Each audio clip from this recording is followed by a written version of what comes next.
Good evening, everyone.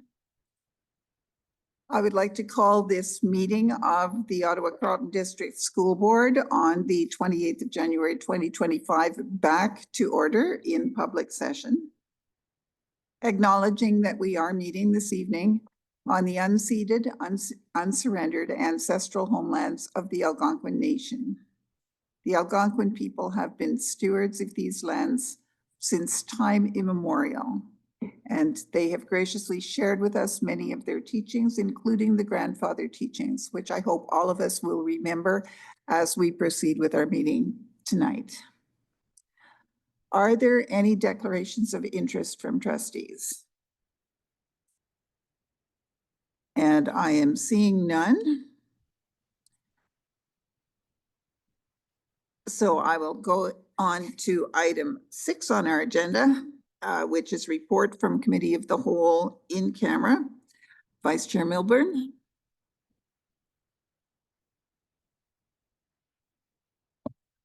The Committee of the Whole met in camera this evening, and there were no recommendations from the in-camera session.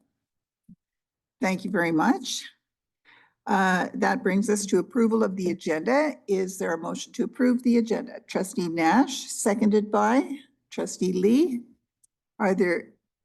Is there any discussion on the agenda? And seeing none, I will call the question on the agenda as presented. All those in favor? And opposed? Motion is carried. Which brings us to item 8 on the agenda, the chair's briefing.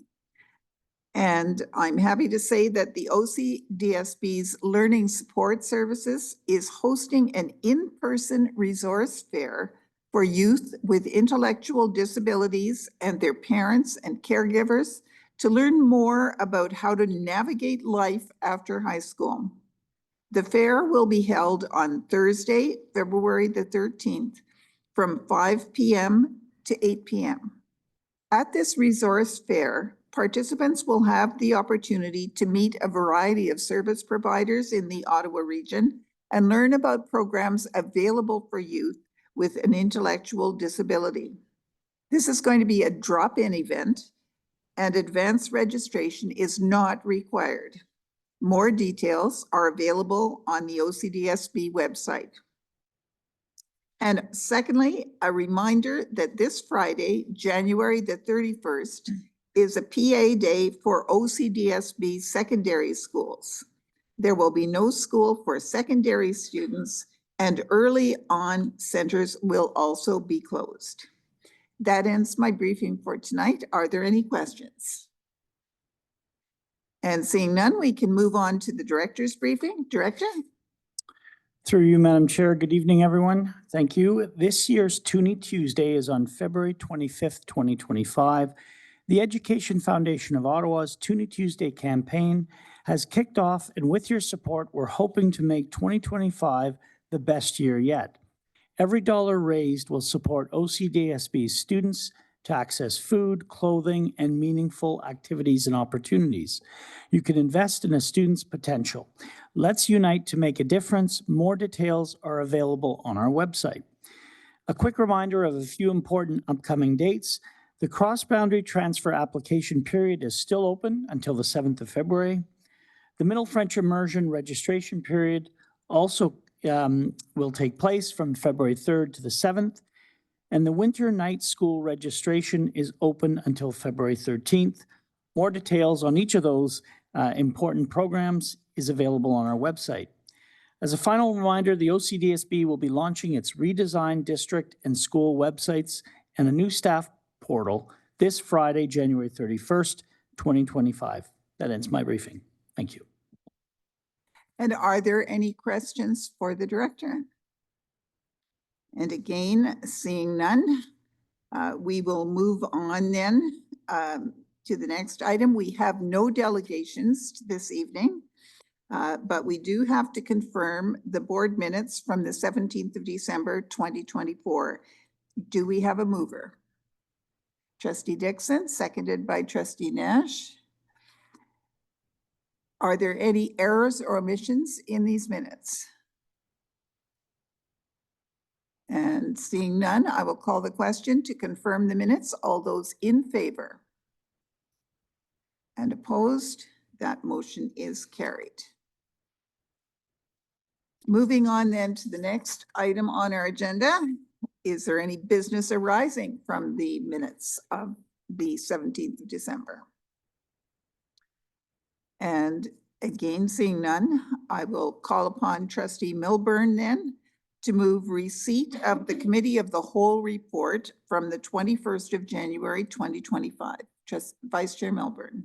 I will now move receipt of the January 21st, 2025 Committee of the Whole report. And is there a seconder for that?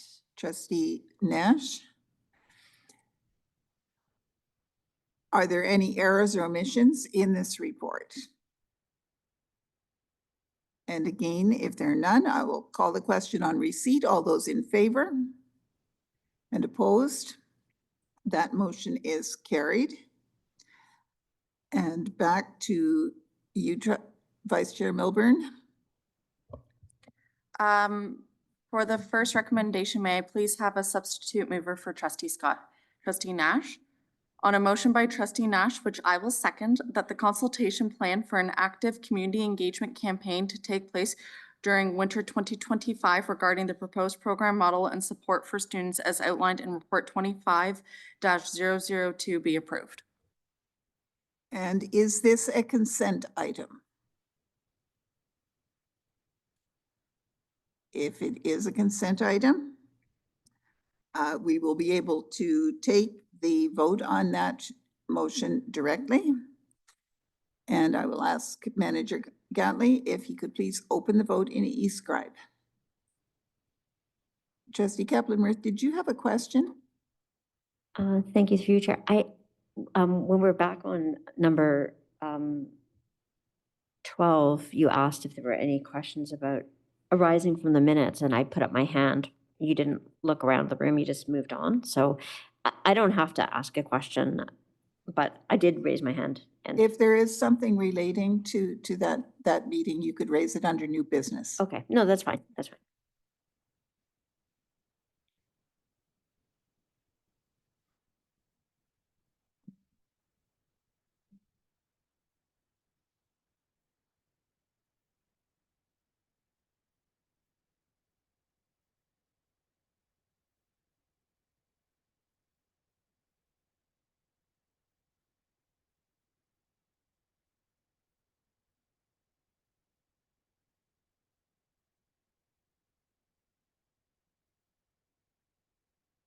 And we have a result. The motion to approve the consultation plan regarding the elementary program review is carried with 10 in favor, none opposed, and no abstentions. And the director has asked to make a comment here. Thank you. Through you, Madam Chair, heartfelt thanks to the Board of Trustees for approving the consultation plan. Wanted to let the public know that the consultation dates will be posted as of tomorrow morning at the engage.ca platform, so that any interest holder interested in when the elementary program review might be discussed, either in the consultation evenings or at advisory committees, will be able to see all the dates over the next 2-month period, essentially, for all of that. So I wanted to let both the Board of Trustees and the public know that those dates will be posted on our website. And did that conclude your report, Trustee Milburn? That concluded my report. Thank you very much. That brings us on then to receipt of the Policy Review Committee report from the 12th of December, 2024. And in the absence of Trustee Presley this evening, I will call upon Vice Chair Milburn to move receipt. I will now move receipt of the December 12th, 2024 Policy Review Committee report. And do we have a seconder for that? Trustee Jenkins? Are there any errors or omissions in this report? Seeing none, I will call the question on receipt. All those in favor and opposed, motion is carried. Back to you, Trustee Milburn. On a motion by trustee Lara, which I will second, that policy 0.42.SCO guidelines for dealing with reports of strangers approaching students attached to report 24-120 be rescinded. And is this a consent item? And I'm seeing no objection to it being a consent item, so we will deal with it in a moment. On a motion by trustee Lara, which I will second, that policy P.066.HR performance appraisal and supervision for professional growth of admin and support staff, and policy P.089.HR performance appraisal and supervision for professional growth of teachers be rescinded. And again, I will ask if this is a consent item. And I am seeing no objection. Is there anything further from this report? That's everything, Madam Chair. Thank you very much. So at this point, we can go on to vote on these two motions together, coming from the Policy Review Committee to rescind two motions, and e-scribe is open for trustees to vote.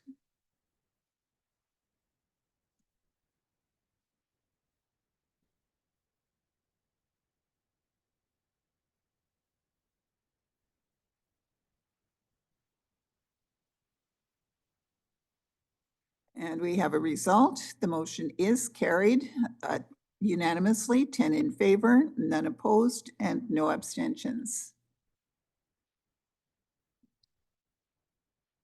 In terms of matters for discussion, we do not have any matters for discussion this evening, which brings us to the two reports from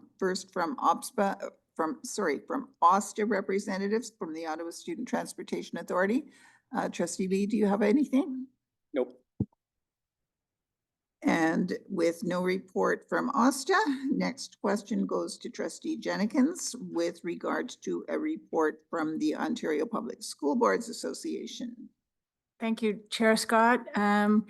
Trustees from across Ontario met in Toronto at the annual Public Education Symposium, where we attended numerous workshops and had some really interesting keynote speakers.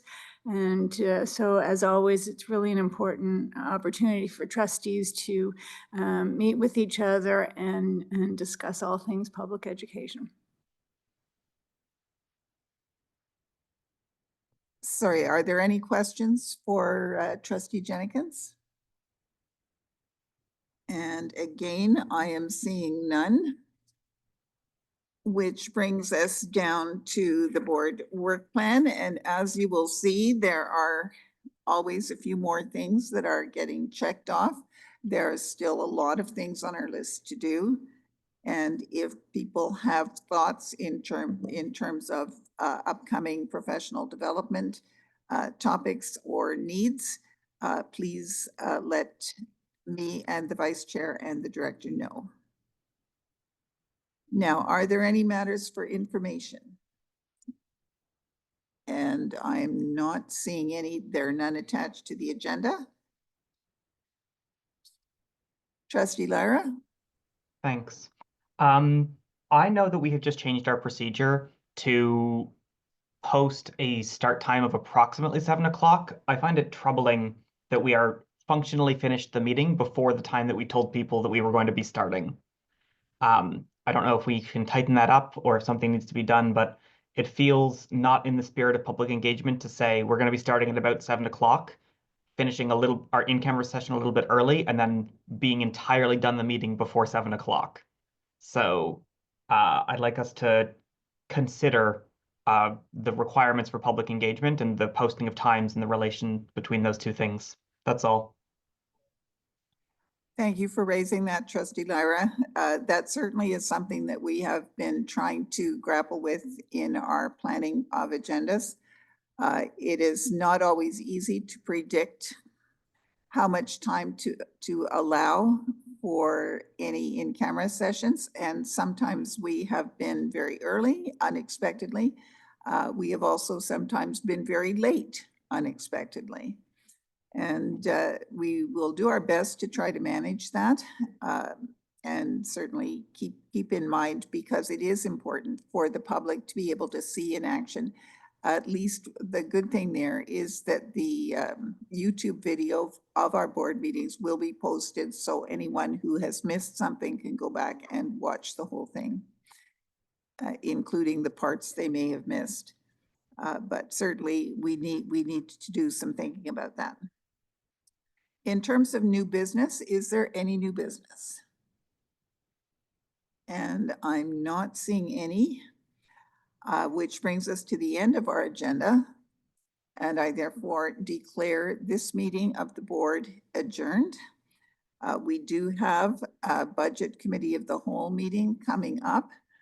But I would suggest that we give a little breathing time, because certainly those who are non-voting representatives at the budget committee will want to join us, and they may not be ready quite this early. So thank you all very much. And we will see the budget meeting, the committee of the whole budget meeting, begin fairly soon, but not immediately.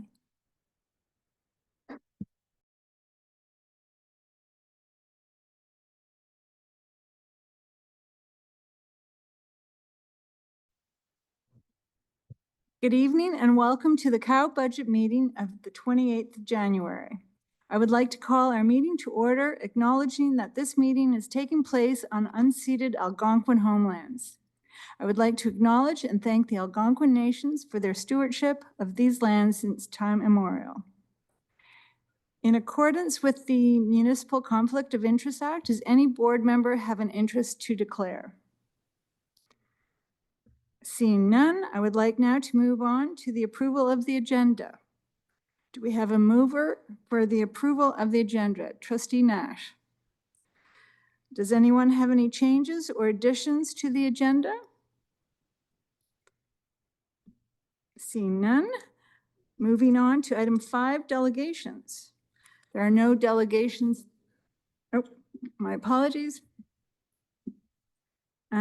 All those in favor of the agenda? Opposed? Carried. Moving on to item 5, delegations. There's no delegations this evening. So now I call upon Director Pafuni to introduce Report 25-006, 2024 to 2025 Revive Estimates. Thank you. Through you, Madam Chair, I will turn this over to Associate Director Giroir and General Manager Adamway for revised estimates for the current school year, and thank them in advance for their tremendous efforts in bringing these revised estimates to the board table.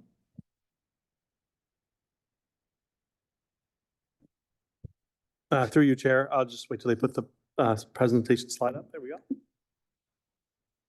So the first report this evening is to talk about the current in-year revised estimates and how they compare to the original estimates and budget that was passed by the board. So topics of discussion are changes in funding from the 24-25 estimates, an overview of the funding and revenues, changes in expenses for the estimates against the estimates, an overview of expenses, areas of concern, and then a summary. So the changes in the ministry allocation, you can see here, I'm not going to spend a lot of time going over every line item, but we did receive an additional $60 million of revenue, but a portion of that revenue was already in our revised estimates, but they formalized that revenue, and that was related to Bill 124. So here's the funding overview. You can see the other thing that impacted our revenue was a small decline from our forecasted enrollment, not actual enrollment from the previous year, but our forecasted enrollment. So that enrollment had a negative impact of about $3.3 million on our revenues, because when we lost the funding, we also did reduce some of the teachers that were associated with that funding, because those teachers weren't required because we didn't have those classes of students. Next slide. So here's the change in our expenses, and you can see The changes in our expenses, not including that Bill 124 revenue, is about $39 million.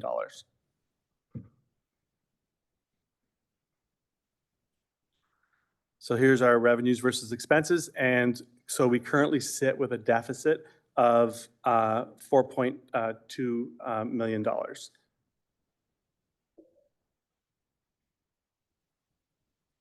So just here's an overview of the expenses. We did have a balanced budget, but we currently have a deficit budget, and it's primarily related to salary increases of Bill 124 and the COLA. And we're not unique, I would say, from my peers across the province, that probably somewhere between 50 to 75% of the school boards are in the exact situation that we're in. And it's an underfunding of Bill 124, the COLA adjustments, and operational costs due to inflation. And of course, the continuation of underfunding and replacement costs.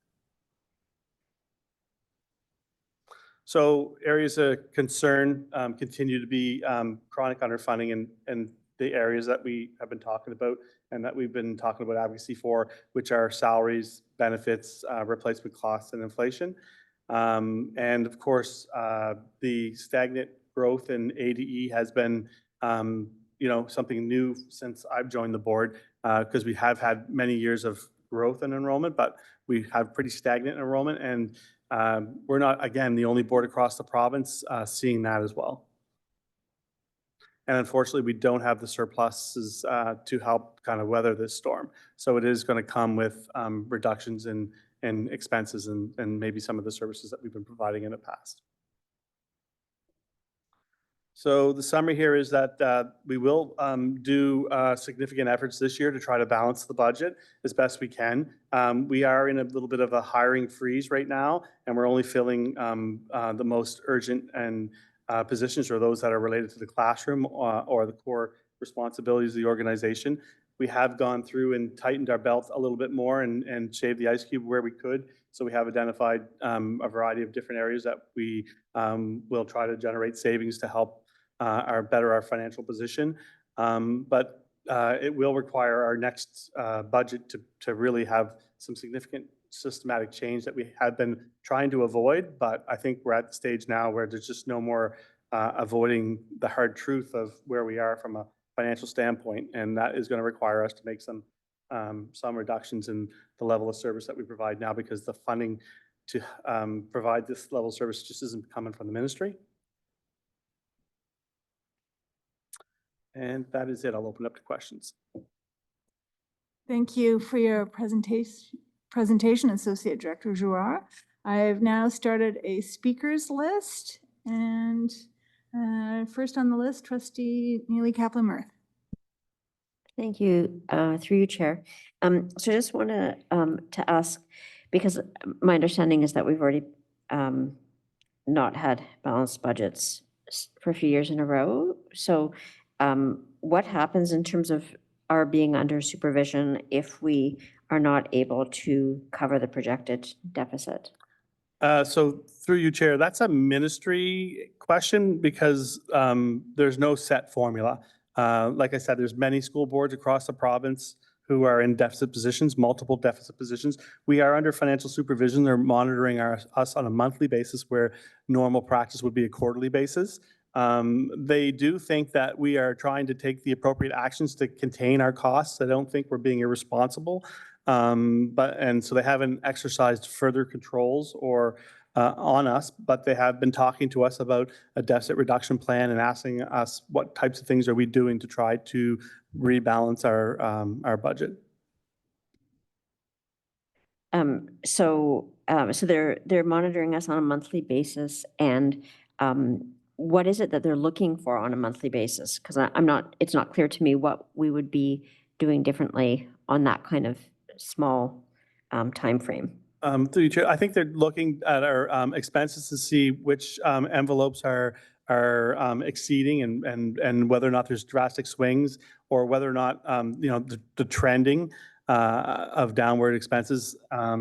I think they don't expect all of a sudden we're gonna have a $50 million reduction in staffing costs, for example, but they don't expect to see a $4 or $5 million growth in services costs either, right? So I think they're really just paying attention to the trends of what we're doing and making sure that we're not trending on, we say we're going to be a 4.5 or $4.2 million deficit. Make sure that it's not actually trending to 5 or 6 or 10 or 20 or $30 million, right? So it's really more of that kind of thing. And they probe and ask further questions. I'm going to ask Terry, I don't know if you have anything additional to add, if you want to, or if that covered it. Through you, Chair. Basically, monthly, we're required to report our current expenses, and they forecast to ensure that we don't exceed, at the very minimum, do not exceed what our projections are. And if they do see areas of concern, they follow up, and we have to ensure that we meet our obligations. So, Okay, thank you. Are there any other speakers? Trustee Blackburn? Thank you, Madam Chair, and through you to staff. So 4.2 million sounds like a big number, and it is indeed a lot of money, but are you confident that, through you, Madam Chair, are you confident that between now and June, we'll be able to find the necessary savings? Through you, Chair, I'm not confident that we're going to be able to find $4.2 million in savings. I'm trying, and I think we're taking rational and reasonable and responsible steps here to do it. But I think there's still a few significant unknowns, like snow removal, utilities, and things like that. So we have a little bit of, so we found more savings than we necessarily required to meet our financial projection. But some of that could easily be chewed up with unknowns. The problem with a $1.1 billion budget is that it doesn't take much for there to be a little swing in things like OT replacement costs or utilities or snow removal or something. And there's not a lot of wiggle room to absorb a bit of a swing in one of those areas. So there is a bit of a buffer in there, but it's not going to get us to zero, I don't think. Thank you for that. I didn't want to bring up snow removal and jinx the situation because we haven't had a lot. But thank you, Madam Chair. Those are all my questions. Thank you, Trustee Blackburn. Trustee Lyra? Thanks. Given how much of our discretionary budget is bound up in trustee motions or board directives, how are you going to engage the board on deciding where, or if cuts have to be made, how are you going to engage the board on deciding where those are going to be? Through you, Chair, well, we will present a budget and we will present some details in what's in that budget. And if they are in conflict with current motions or policy or things that the board's been doing, we'll be sure to make the trustees aware. But it will be a trustee decision at the end of the day on whether you're going to exercise those, make decisions on those line items and where what kind of budget we eventually land on. Sorry, I think you may have misunderstood my question. For the in-year budget, the revised estimates, some of the things that we have that we are spending money on are board directives or discretionary funding that the board has asked. If those things are the kinds of things that are going to need to be cut to make the $4.2 million balance, how are you going to engage the board on deciding which of the discretionary motions or which of the things that we have said are important to us are you going to, how are you going to come back and engage the board on deciding which of those things are going to get cut? Yeah, through you, Chair. So now I understand your question. You're talking in the in-year. So I don't believe we've made any specific cuts to any particular areas that were board motions. So I don't think we're in conflict. The only one I'd have to go back and check is, and it had nothing to do with efficiency of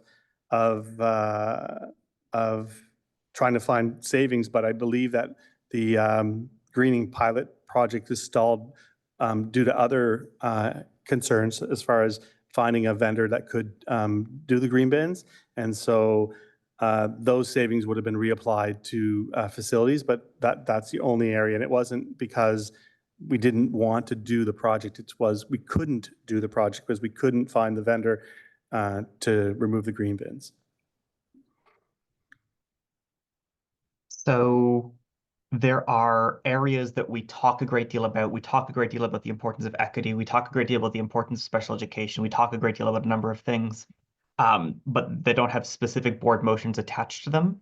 Are you going to come back to the board and say, we need to find $4 million, we can cut 2 million here and 1 million there, or we can cut 2 million there and 1 million here? Which one do you think is going to be less or better in the board's eyes? Is that the kind of thing that you are projecting we're going to have to do? Through you, Chair, I don't see us coming to the board with in-year savings and reductions. It's not part of the process. We wouldn't be able to do it and generate the savings in time to balance the budget. So these are decisions, operational decisions we made within the senior team. I see. Trustee Lyra, the director has a comment. Okay. Thank you. Through you, Madam Chair. Just to add Trustee Lyra to Associate Director Gervois' comments here. What we're looking for in year are opportunities that arise. Sometimes there's a retirement and we're able to bridge the gap for a non-union position, for instance. It's just one example of the kinds of things we're looking to sort of capitalize on to try and address the need rather than longer-term decision-making processes in the spirit of your query. It really is in-year opportunities to find savings to help close that gap. And we do need to signal to the Ministry of Education that we are looking to do that, that we're taking the deficit seriously, that we're looking for opportunities within the course of the year where they may arise to do so. That's just one example, but it's those kinds of things, honoring our collective agreements, and yet finding opportunities where we can to try and save to bridge the gap during the course of the year itself. Thank you, Director. I understand the intent. There are only so many mid-year retirements, and if we don't come up to $4.2 million, I am unclear how we're going to be able to make up that difference if we do not get the number of retirements or secondments or positions that we don't need to backfill. And if we don't come up to $4.2 million, let's say we only find $3 million and we're still 1-2 short. How are we going to, like, is the ministry just going to be like, you did your best? Or like, what happens then? Through you, Chair. So I think I addressed that when Trustee Blackburn's question. I'm not 100% positive or convinced that we're going to get to a zero balance budget this year. There's just too many variables for that to be the case. But we were pulling all the levers that we can to try to get as close as we can with the given the time frame that we have left to make those kind of decisions and the opportunities that present themselves. I understand that you're moving all the levers that you can. The question is, what happens if we do not make that number? Through you, Chair, the ministry right now expects a $4.2 million deficit. They haven't told us that they wouldn't accept our revised estimate. So at this point in time, I think the ministry is comfortable with our financial position. And if they weren't, they would reach out to us and say, no, we don't accept your $4.2 million revised estimate deficit position, and we want you to resubmit. We want you to go find cuts and resubmit your revised estimates. Okay. Do we have an understanding of where that $4.2 million will come out of next year's budget, or do we just get to write it off at the end of the year because we did our best? Through you, Chair. So what will happen is if we do end up in a deficit position, then we will most likely have to pay that back to the ministry at some point in time in the future. Okay. I know this board has had deficit reduction plans in the past. Is that something the ministry is looking at putting us through again? Through you, Chair, I think we'll put ourselves through that process as part of the budgeting process through next year's budget. And we are also looking at ways that we'll find to tackle any money that we owe the ministry plus rebuild the surplus. So that'll be part of the strategy moving forward. I don't think, there's, again, so many unknowns because the technical papers haven't dropped. We have no idea what our enrollment is, our revenues are going to be. We don't know where expenses are going to change due to inflation and other costs, but that'll all be part of the plan. I think best case scenario for us is to try our best to pass a balanced budget for next year and get a sense of whether or not we can actually execute a balanced budget and land it, and then a longer term plan to start paying back any deficit we owe and it could be through a variety of different ways. But most likely, we should try with the following budget to generate start generating a small surplus that we could use to pay that back. I'd love to hear what the rest of my colleagues have to say. I might have more questions. Thanks. Thank you, Trustee Lyra. Trustee Scott.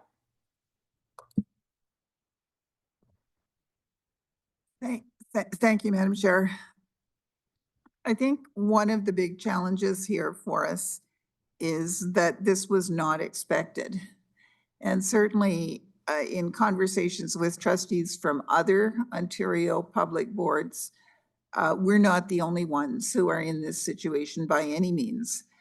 I guess one of the big questions for me is with the in-year reductions and everything that's being done, how much of that, if any, is touching classrooms?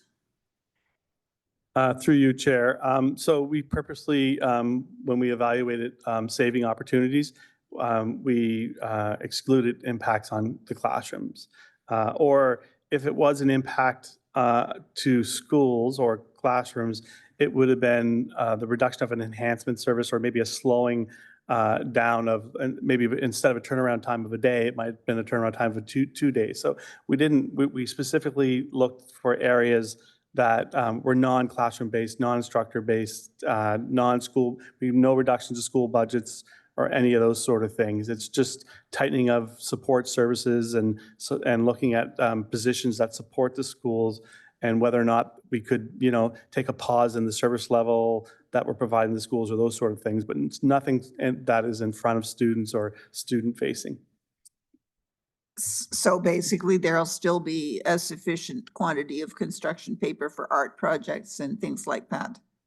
Through you, Chair, same school budgets that they have now. So I'm not going to make a comment on, I know they're struggling managing the school budgets they have now as well, because those costs have gone up. And I hear on a regular basis how hard it is for schools with the budgets they have. But so they have to make tough decisions too. But we haven't reduced them at all from last year's, from the estimate budgets. Yeah, when I look at the numbers, we're spending close to 90% of our budget on schools and classrooms, keeping the schools operating, keeping them staffed, and providing supplies and services to students who are in our schools. There's not that much left over in terms of finding $4.2 million because there's, for example, in administration and governance, there's only about $20 to $23 million there in our funding for the current year. Is it possible to take 4.2 million out of that? I don't think so. Through you, Chair, there's certain areas that we could reduce that might have been in those envelopes, but don't directly impact the current situation in the classrooms. I'll give you one example. There were some needs positions approved in the budget that weren't utilized, and normally we don't do classroom changes this late in the school year. So those extra needs teachers that weren't allocated out was one of the reductions that we used to help balance the budget. So we didn't, so that there's one example. Another example, and we're holding this one in reserve, but we're going to try to reduce the number of portable moves that we do in the summer, right? So that's another area where it's in the facilities budget that supports the schools, and it does support the schools and classrooms. But so those are some of the things that we're going to try to do because our enrollment has not been shifting significantly. If we can not move as many portables, that will save us some funding. So just things like that might be in some of those envelopes. But the reality is the majority of the stuff that we did do pauses, these two towers here and 133 and programs that we're managing here, those are the ones that we tried to find the majority of our reductions in. Thank you for that. The other thing I wanted to ask about was with the sweatering in terms of facilities, because historically facilities unfortunately have often been the place that got hit the hardest. And there's no question we number one, we really value the way that our custodial staff are keeping our schools clean and safe. And the other thing that is really important is making sure that we do continue to do the maintenance and wherever possible, at least the small renovations that we possibly can. I can never remember exactly how that whole set of facilities, the school renewal and modernization funding, how much of that is sweatered and how much of it is not sweatered. Because there are certainly a lot of projects that we had on the list that we approved. And they're there for good reason. But is it possible that any of those could be postponed without losing the funds? Or would we end up in a situation of if you don't use it, you don't get to keep it? Through you, Chair. So facilities is a complex budget because it's very restrictive and you cannot commingle those funds very easily. School renewal, SCI, all those different pots of funds are explicitly for specific to ensure schools are maintained and that we maintain the safety and hygiene of those schools. So we can't use it for anything else. The only way we could save money in that area is if we are overspending from those pots of money, we could claw back. But at this point in time, that's not happening. So those are not available for us and there's no real savings in doing that. So whatever projects are budgeted for this year will continue. I have to say, on the one hand, I'm sorry to hear that. On the other hand, I'm really glad to hear it because I think it's very important to protect those investments in keeping our buildings up to date as much as we possibly can and functioning properly. Thank you. That's all my questions for now. Thank you, Trustee Scott. Trustee Milburn? Thank you, Madam Chair. I have a couple of quick questions. So the first one, just for my understanding, is there a threshold that staff will need to come to the board for approval and reductions in funding? Or where the budget is allocated? Like we have to find $4.2 million in savings. Is that all going to be considered operational? Through you, Chair, that'll all be done, yeah, operationally. Okay. I think I will add though, I think if there was an area that we thought was of significant concern, I'm positive that the director would engage with the chair and if it needed to come to board or for further discussion. There were some line items where we said, we don't think that the trustees would want us to go into this space. And so we purposely said we will not consider those for reductions. So when we were doing the exercise, we carefully consider, what we believe the board would want us to do in the areas that they would want us to make the reductions in. So we really do try very hard to make those reductions in areas that are really, I wouldn't want to call them lower priority, but certainly not of the strategic priorities identified to us by the board. That's it, Trustee Milburn? No, I have a couple more questions. Okay, go ahead. And I can appreciate that staff are doing everything they can. I have a fear that we're going to come to a point where we're stuck between a rock and a hard place. And I have a fear that that is very quickly on our horizon and staff might have to bring something forward so that we can have the discussion publicly with these budgets getting tighter and tighter. So I would say throughout this process, I think it's going to be very key to make it clear what decisions we're making, even if it is that we think that the trustees don't want this touched. I think it's really important that we say that publicly. If you would like to respond, you can go ahead. I have more questions though. Through you, Chair. I think at this point in time, we need to remember, so when we look at the funding system provided by the ministry, it's very, very restrictive.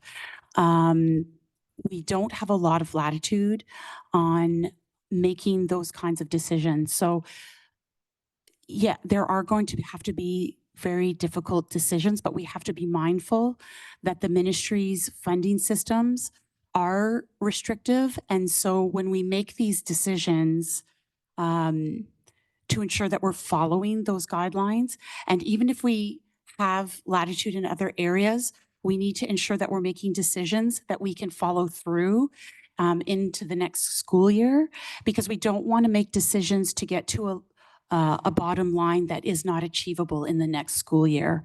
And given the restrictive nature of the funding formulas, we have to understand that those decisions are very complex. Through you, Chair, I'd just like to add, I hear what you're saying, and I think during the budgeting process, when we submit our first budget, there's going to have to be a lot of detail in there about the areas that we recommended that you guys approve this budget on and how they impact the delivery of services across the system. So, and my next presentation is about the budgeting process, and I have a couple of slides or a slide about that. But I hear what you're saying, and I do think that that will be the time for the trustees to voice concerns about some of the areas that the staff are recommending for reduction in the next year's budget. Trustee Milburn? Okay. It's unfortunate we're in this situation, but thank you for all the hard work. My next question is actually related to the elementary program review, and I'm looking for a comment from the director. So out there right now, there's a huge perception that we are conducting this review as a cost-saving measure. And now, parallel to the budget season, it's going to become an even bigger perception in the public. I'm looking for comment because for this week alone, I've heard from countless families that they are scared of the changes that are coming to that could be coming to special education upon approval. What message do you have for them when they come to us with this to say that this isn't a budget saving or cost saving measures, especially now that we are looking for 4.2 million in savings? Director? Through you, Madam Chair, I appreciate the query from Trustee Milburn. In essence, with respect to the elementary program review, that is not a budgetary driver. It's not a cost savings measure. We don't take those funds, put them in our pocket, use them another time. Ultimately, the spirit, the plan, the proposal in the elementary program review is an infrastructural reorganization to actually better serve the needs of our students, our staff, and our school communities. That's the point of that. It's not to reduce costs in any capacity, irrespective of the budget challenges we have now and we may have in the future, regardless of any changes to the elementary program review. So I want to be clear at the board table and at in the public discussion, it's not a budgetary driver. We really are looking at reorganizing our infrastructure to optimize our services and our programs for our students. Appreciate the question. Trustee Milburn? Thank you, and thank you for the response, Director. Is there going to be a point where we're not even going to be able to continue on with the elementary program review if we do not find these savings? Director? In essence, through you, Madam Chair, no. The elementary program review has been coordinated in a manner in the utilization of existing resources, human, material, fiscal, to ensure that we're able to continue with that process both through the spring and into next school year. Of course, we'll relook at the plan based on our budgetary situation to adjust and accommodate, but no, the work of the elementary program review continues while in parallel, we continue to have these budgetary discussions. Trustee Milburn? That's all my questions. Thank you. Next on my speakers list, Stephen? Sorry, Ms. Kirky, sorry. That's okay, Chair. Through you, Chair. Randy, would you be willing to sort of speak broadly about where staff is looking at, like broad proposals at this point, if you're able to? Through you, Chair, I don't think I would be willing to speak publicly about where we're looking at just yet, because I think there's still a lot of work to be done. I guess the only thing I would say is we're really trying to minimize impacts on the classrooms. We're trying to tighten up our revenues and expenses in alignment with the funding formulas. So there's certain areas where we know we're exceeding, and we're trying to look at areas like that. But as far as specific areas that we're going to make cuts at, we haven't really made those decisions yet, and I think it would be premature for me to, at the table, to say where we're looking. Another question.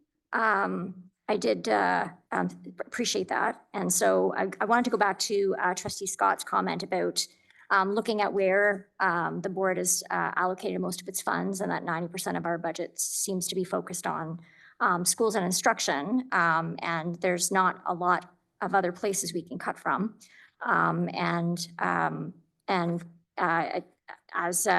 you know, putting the political hat on, because we're union reps and we're allowed to do that.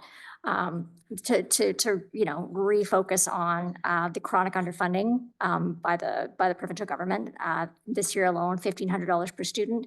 Thank our elementary teacher colleagues for the tool at buildingbetterschools.com if you wanted to actually get the number for each of your schools in your zones of what has been underfunded this year alone. And the impact that has had on our ability to provide programs and services to our students. The $16.5 billion backlog in repairs and maintenance, and the growing use of non-qualified staff, which impacts the safety and well-being of students across our district, and our ability to provide the best learning opportunities for our students. And yeah, I guess we're like our board, like many others, are being forced to get blood from a stone. And I'm hoping that there may be opportunity if what's going to happen tomorrow happens tomorrow, in the next 20 some days. I'm hoping that the folks around this table and others in our school communities, when they see, and I think we need to be really transparent about the impacts that getting to a balanced budget will have on services to students and families in this community and in this district, that they have a choice, they have an opportunity. We have a huge opportunity here to make change in the government of this province that may have a positive impact on all of our schools and communities. And I hope that, I know you can't answer, that's not really a question, it's just more of a comment. Through you, Chair, though, I will make a comment to your comment. I love the advocacy, and I really do call upon the trustees around this table and our community parents out there to highlight how important education is to them, because the only way that we're going to see any changes in the funding formula is through voice to make education a priority within the province. And the reality is, I was asked about our current financial situation, and the ministry response was, well, we gave the school board an extra $50 million or $34 million. But the reality is you gave me $34 million, but my expenses went up by 50. So just because you gave me $34 million didn't cover my expenses. So I want to put it out there that, the schools across this province are struggling. I talk to my peers and we're not alone. And it's hard times for school boards right now. You have 26 seconds left. Do you have anything else to add? No, thank you, Chair. Thank you. So is there any other first-time speakers? Otherwise, I'll go to our second-time speaker list. So Trustee Neely Kaplan-Murth. Thank you, through you, Chair. So this just sort of picks up from the chronic underfunding issue, but I noticed the one of the huge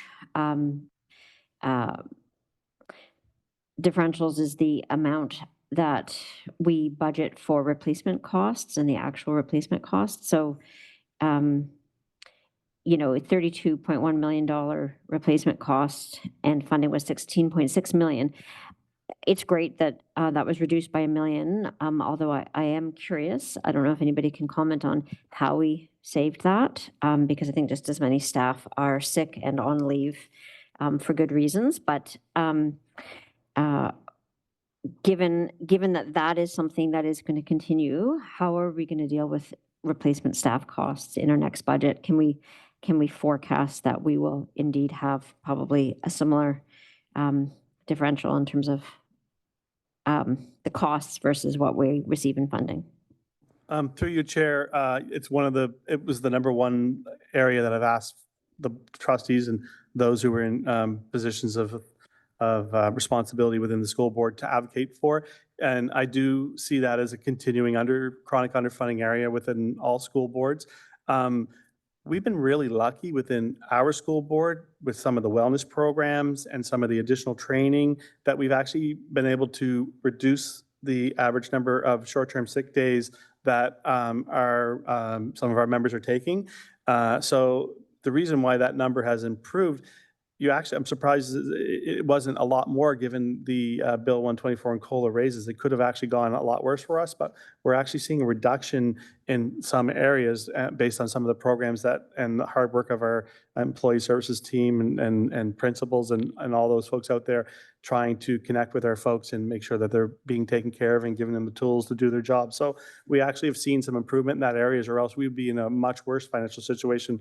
That doesn't mean that we're not in a bad financial situation, because we are, still chronically underfunded in that area, but it could be a lot worse for us. Okay, thank you. I'm just gonna Sorry, through you, Chair. I think this might be a good example of why we are struggling with the costs. For example, the ministry funds us based on formula-based funding. So we do know, for example, that we received about $16 million to provide occasional replacement costs.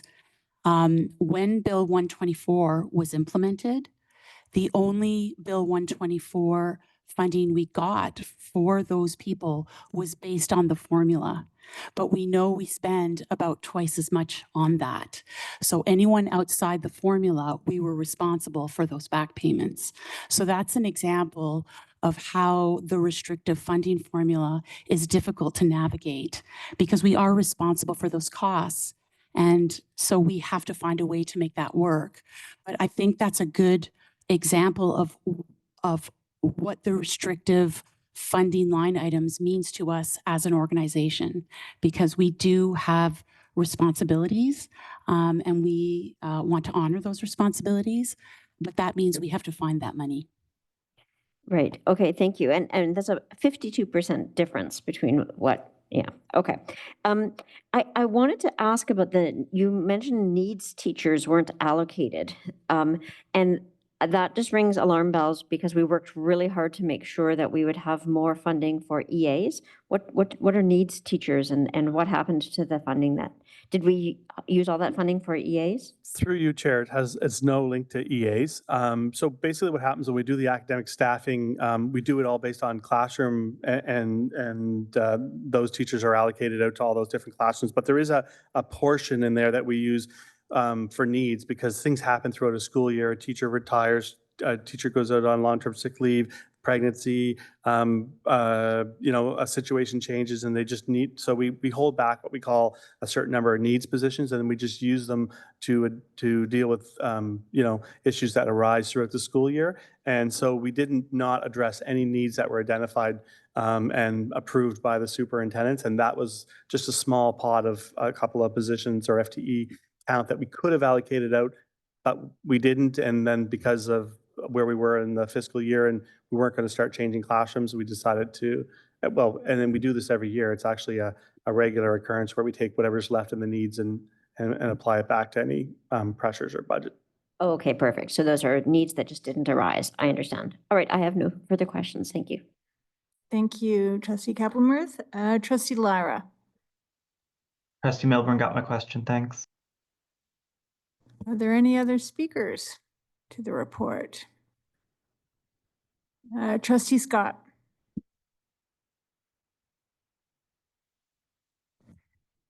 Thank you. I just wanted to go back for a moment to the question that was raised earlier about the perception among the public that somehow we're doing the elementary program review as a cost-saving measure.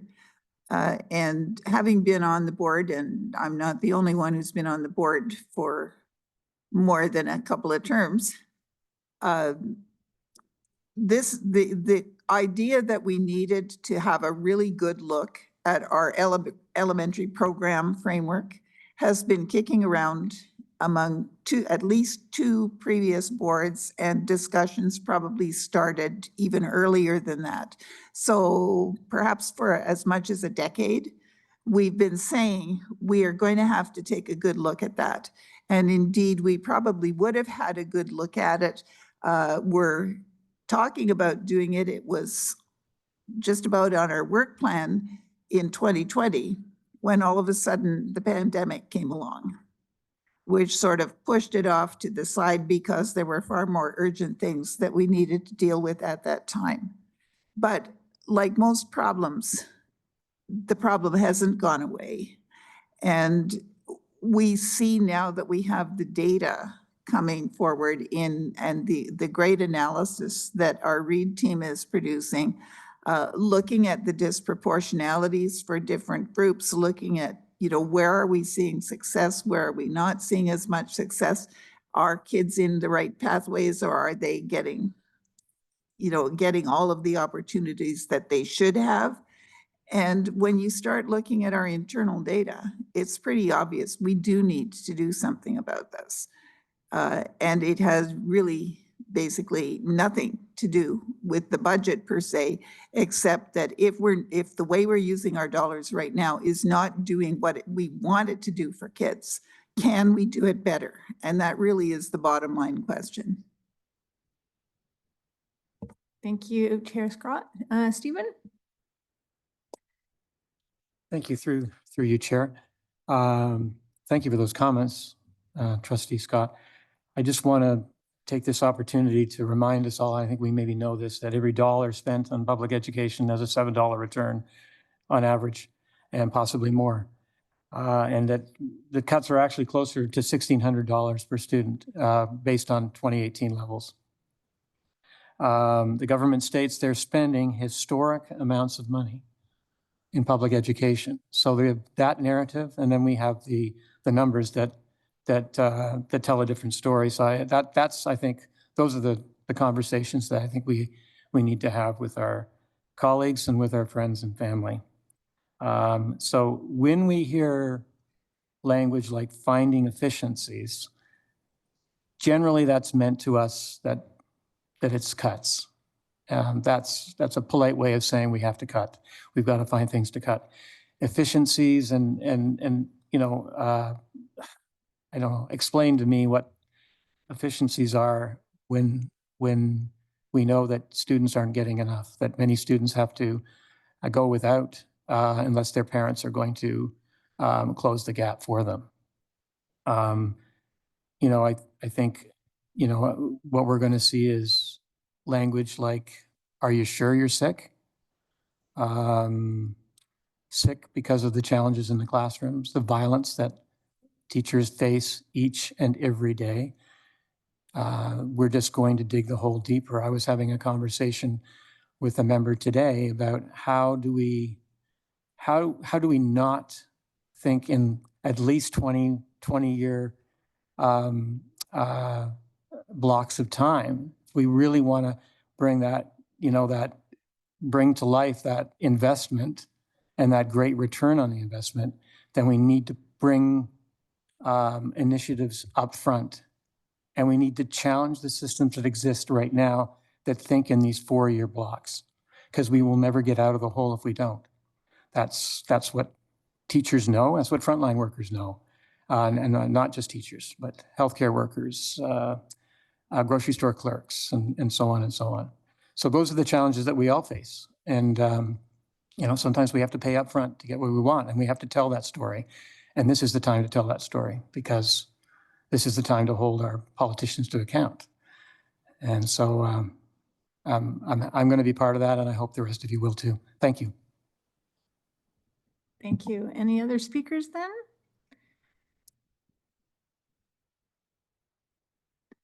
I'm going to say thank you very much, Stephen, for those comments, because I think it's a really important thing to remember. Just a few days ago, I was in a workshop session talking about advocacy and advocacy strategies that we could use. And it's not just the things that we can say as trustees or that the teachers federations can say as teachers or any of our staff groups, but rather it really comes down to what the general public can say, and particularly the parents and families of our students. When you look at what the needs are, how many times a class has been interrupted because one of the students had a meltdown, how many times it has not been possible for the student to get the help they needed at the time they needed it, because somebody was either busy on something else that ended up getting a higher priority, or because the person was just not available because of the number of students that they needed to see. It becomes really hard. And when parents are seeing those kinds of things in their own kids' experience, what they need to be doing is making sure that their provincial politicians know about it. With an election campaign coming up, I think that's going to be important to challenge all of the people who are running for office on what they will do for public education. Because the announcement on Monday about $1 billion to help everyone get a family physician, that was great, really good to hear. But how about $1 billion for public education? That might help a bit. Thank you, Trustee Scott.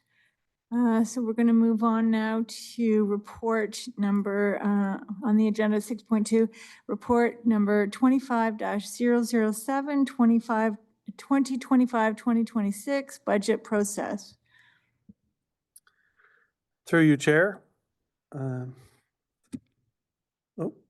So I'm going to start with the funding model. And the only reason why I put the funding model up is because it was new last year. And I think a lot of folks are still becoming, trying to get familiar with the new funding model and terms. Instead of GSN, it's core ed. Instead of PPF, it's REP. So I just wanted to start the presentation by just highlighting the changes to the way the ministry funds us. And then the schedule in the report. Here's the schedule of the budget process for meeting tonight, and then Tuesday the 18th, and then the next big one is Tuesday, March. I think it's the 18th as well, and that's the academic staffing, or the first submission of the academic staffing, which really kicks off the in-year budgeting process from this committee's perspective. And then, of course, May 13th, we were not expecting to get the drop in the grants or the technical papers until late April, and then we'll really have a good sense from a revenues and expenses position to see whether or not some of the work that we're doing behind the scenes now will properly prepare us to present a potentially balanced budget in the early May timeframe, or latter part of May timeframe, I should say. I will caution, though, that some of these dates might have to move to the right, because if the ministry does delay in releasing those technical papers, we do need time to digest that and put it in EFIS and do that, to put that budget forward here at this committee. And then we'll go through the other dates as we have in the past.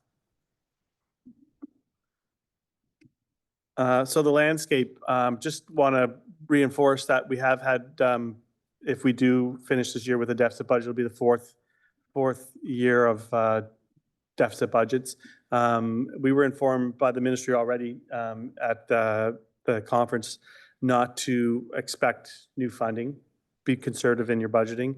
I expect that we'll see minimal change in our enrollment, so we can't rely on enrollment growth to generate revenues.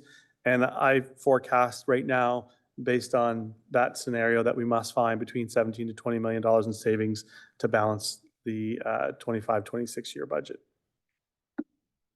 We remain chronically underfunded in the areas that we've talked about: special education, inflation, replacement costs. Those are probably, if we could address those three areas, the ministry would address those three areas that would be significant for us as an organization, and I'm sure all school boards across the province. And expectations. This balanced budget, 15 to $19 million, doesn't come without significant reductions, and those reductions will be made to minimize the impact on the classroom, and we'll prioritize reductions to non-mandatory and enhanced type services. But it's gonna hurt, right? It's gonna be changing our mindset and what we as a school board can do and deliver. And I think it's gonna, it's gonna be, and we've already started doing that internally. Like, what should we be doing? What are we responsible for? Because we have crept into some areas that maybe aren't ours to be in, right? Like, we try to close the gap with other funding shortfalls and other provincial partners and things like that. So we really do have to look at that. I don't know if we're going to be able to do that in a next balanced budget. It might be a phasing. We might say, okay, we need to start doing it this way to make these kind of reductions. This fast is too fast for an organization our size. And then back to what I mentioned before, it's going to be about trying to align our revenues and expenses and trying to make the programs that we are providing meet or be in line with as much as possible, because it's not going to be possible in every area with the funding that we get, right? Because I think that's important too. We have to decide which programs within our organization we're willing to substitute, but we always have to remember that subsidization comes at a reduction in somewhere else in the organization that we should be providing services. So that is the kind of the reality of the space we're in. And I think that was my last slide. Yeah. Thank you, Associate Director. I've started a speakers list, starting with Trustee Kaplan-Murth and then Trustee Lee. Trustee Kaplan-Murth? Thank you, through you, Chair. So we've already mentioned tonight that the elementary program review is not about cost savings. And I just want to sort of emphasize that when we're thinking about the next budget, the strategic plans focus on learning as well as well-being and social responsibility means that we can't balance the budget at the expense of special education. We can't balance the budget at the expense of the mental health or the physical health of our students or our staff. And we also can't balance it at the expense of social responsibility. And that, you mentioned that we weren't able to find a vendor for our greening pilot project, and I understand that we can run into those kinds of roadblocks, but we have a responsibility to our planet, to our children, to future generations, to not balance this budget, at their expense. So I hope that as you're going through this process, and I think this is also what Trustee Lara was saying earlier, but I hope that you hear that we are very much advocating for finding ways, given all the challenges that we have in terms of funding for public education. We still can't let go of the things that matter, because that is letting down our children as well as our educators. So look for those, ways to balance it, I suppose, in central or administrative or other cost-cutting measures, as opposed to the well-being and social responsibility aspects. Thank you. Thank you, Trustee Kaplan-Murth. Trustee Lee, then, please. Thank you, Madam Chair. So just my opinion on this, but given this is going to be the third budget that I've been part of, and in the past two, we've budgeted to be zero, and in both years, I know last year we should have been in the black had it not been in certain funding issues or retroactive issues, but still, that's two in a row. And previous to that, it was also budgeted to be zero because we're required to, and it was still in the red. So at this point, if we continue just budgeting to zero, I feel we're just continuing to kick this down the can. This board only has this budget plus next one. And at that point, we're kind of kicking it down to the next board to deal with the problem. And given that the table that you had in the report, essentially for the size of our budget being $1 billion plus with reserves for compliance at less or about 3 million, a little less than 3 million, that's essentially nothing. I don't personally think that we should be building a budget to zero. I think there has to be some plan to build a budget of surplus with some pain that's going to have to be absorbed, and we're going to have to make those decisions, but we cannot, I don't think this next budget can be budget to zero. It has to be a surplus in some way, shape, or form. And if we do better, that's great, because like you said in the previous report, we have to pay back the 4 million, even though the ministry accepts it for this year, we still have to pay it back and build that reserve. And 3 million on a bit, like I said, on $1 billion is nothing. So that's my opinion on what should be one of the unfortunate but realistic approaches that we should be taking for this budget. Through you, Chair, I just want to make a comment to your comment. I hear you, and I put the number 15 to 20 million up there because I think the number's 17, but I think we have to go to 20 because of exactly that. We need a bit of breathing room in this budget to ensure we land at zero. And if we start to build towards the reserves, we won't actually build towards the reserves because we owe the ministry $11.1 million from last year. So another very good reason to look at, I don't want to call it a surplus budget, but a budget with a bit of breathing room in it for unknowns that tend to happen that would push us in a deficit situation. But it is in conflict with what Trustee Kaplan Mirth said, in the sense that you can't touch this and this and this and this. There's no way we can cut $20 million out of this program and not think that everything is going to continue to the service levels that they're at today in all those areas. It's just not a possibility.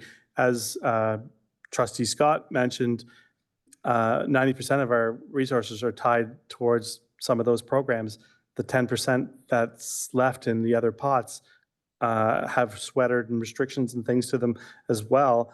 And so there's going to be some areas that are impacted in some of those envelopes that are going to be not as comfortable, or places maybe that we won't want to go. And trustees will get to make those decisions by vote. But there's going to be some tough decisions in this budget, and you guys will get to make those decisions. But I can't promise you that we won't put some of those things on the table for consideration, because I don't see how we could otherwise balance the budget if we didn't. Anything else, Trustee Lee? Yeah, just quick follow up to that. Like, I agree, like, these are decisions that we're going to have to make as trustees. And at some point, there is a chance that should we completely fall under government control on the finance side, we won't get to make those decisions. So that's the balance, that's the risk we take. If we continue to build up the money that we owe to the ministry, at some point we will lose complete control and we have zero say. So it's make some hard decisions now that we, or some of the community members might not like, but we retain some control, or we lose all control and we have nothing to say about it. So. Go ahead. Through you, Chair. So I think when we talk about ministry funding, I know I keep circling back to that, but it really is the driving force, right? It's very clear when you look at the funding formulas where their areas of focus are. And I'm not sure that they're the same areas of focus that we're talking about at this table. And so when we look at those dollars, they're barely enough dollars to meet the mandate. And I suggest they don't meet the mandate for the principal requirements that the ministry is requiring of us. And so, as Associate Jerwa has said, it puts us in a very, very difficult position, because we do have mandates that we do want to meet for our students in their schools. But unfortunately, we are barely able to make the mandate that the government requires of us. So these are going to be very, very difficult decisions. And we all want to do what's best for students. But unfortunately, what we have available to us makes it difficult. Thank you. Next on the list, Trustee Scott. Thank you. Through you, Madam Chair, I'd like to ask the director and/or the AD if we have any idea what happens in terms of getting the information on the grants in a timely way this year. I don't remember that we've ever had an election that provincially that came in the middle of the time when ministry staff would have been and politicians would have been preparing their grant announcements. Any inklings from your recent meetings? Director? Through you, Chair. Doreen LaMarche is the Executive Director of Finance at the Ministry, and she indicated to the CFO's COSBO executive meeting that we really should anticipate a late technical paper drop, which would really push our budgeting process to the right a bit because of the election. So I don't see, there won't be an early technical paper drop, and I do anticipate there being a later technical paper drop. And we can't really get a true sense of what our financial position is until those technical papers drop. We put our enrollment numbers into EFIS, and then it starts to spit out the revenue formulas that we can match against our expense formulas. So it is really tricky to start. That's where the real budgeting process starts, because I mean, we can do the work on what we feel like our reductions could be based on current expenditure trends and things like that. But until we know what our revenues are, it's very difficult to say what our financial position is. But yeah, so I'm not anticipating this to be a smooth year budgeting wise for a variety of reasons, and the timing of the election certainly isn't helping. And secondly, is it possible to put your slide of the funding formula information up again?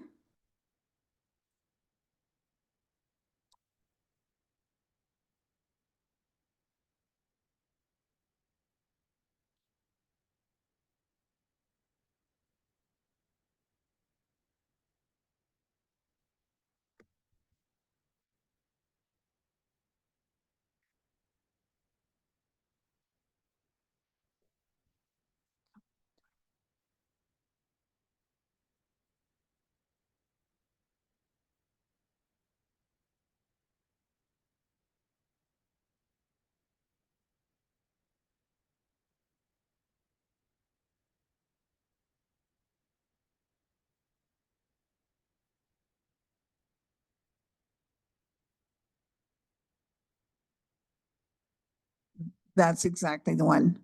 I appreciated that you showed that, because it does indeed look much easier and much more transparent. However, it is a little difficult to follow how that image translates into the funding we actually receive. When I made my presentation to the Standing Committee on Finance and Economic Affairs earlier this month, one of the things I suggested was that the MPPs might want to have a look at the technical paper regulation that actually accompanies this model, because within that, I have to say, I have never read such an obscure and non-transparent regulation in all of the years that I've been reading education legislation and regulations as a trustee. What it does is, when you get into it, it will give you an acronym for something, and then it will say, well, you know, you start in your calculation, you start with $32,231.49. And then then step 2, you multiply your board's average daily enrollment by 51 cents and add that to the first dollar figure. And then you take a different quantity of something and multiply it by a different number. And never does it actually say how that 51 cents was derived. What was the purpose? Why was it 51 cents and not 55 cents? The whole technical paper is like that. And so while this is a very nice, transparent image, in actual fact, if you are trying to find out the details of the why various amounts of money are allocated to different things in the funding formula, I have not yet found an answer to that. I am still trying to figure it out. If you want to have a look at the regulation, it can be found online. It's if you look up OREG 348/24. It's an interesting document. Thank you. Thank you, trustee Scott. Trustee Lyra. Thanks. So I appreciate what my colleague trustee Lee has said about how we need to make decisions. I am entirely in favor of taking a very conservative approach when it comes to estimating our daily enrollment. I am not okay with, after we have taken that conservative approach, then leaving money on the table and saying we're going to try and cut programs and make the surplus. If we take a conservative approach to our enrollment and we are fortunate and under project, then we will have additional money in the budget that we can then put towards a surplus. So I would rather we start with a lower approximate enrollment than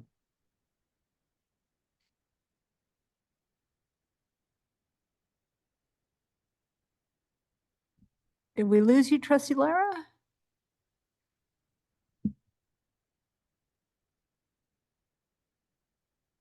Are you there, trustee Lyra? sorry. Where did you lose me? About 20 seconds ago. Okay. So I think we would be better off with a lower enrollment projection than to leave money on the table after we have assumed a lower enrollment. Does staff have thoughts on this? Through you, Chair, I think enrollment is an area of risk for this board. The last 2 years, so my general manager of planning has been doing this for 30 years, or I don't know, close to 30 years, 20 some years, she said. And only 3 years has she had a difficulty in forecasting enrollment. The last 2 years, and then the year that the ministry changed the curriculum related to health education, and it caused a change in enrollment that the planners couldn't forecast because it was based on parental personal choice.